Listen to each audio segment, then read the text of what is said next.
કેમ હું છું એલા? કેમ તાર ભાભી રોવે? બાયદા બાન ભાભી બે ઉપાડો છે કાયમી. બા તમે હવે મારી બાઈ ની વાંહે હાથ ધોઈને પડી જા. કોકને હકે જીવવા જો તો હારું છે. હવે કામે રહીતના શેઠ હક નથી લેવા દેતો.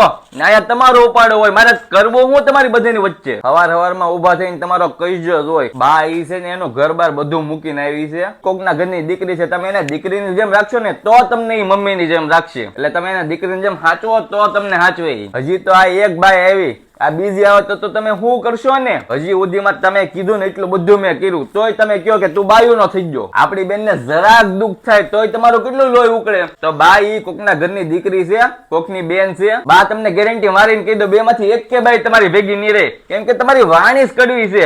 ઓલી અત્યારની બાઈ જોવો, સુરત લઈને વેચજી. અમે એવું જ નથી કરતા ને. આયા ભાભો ને ડોહી બે હોળના ભાવમાં રખડે. અમે એવું તો કઈ નથી કરતા ને.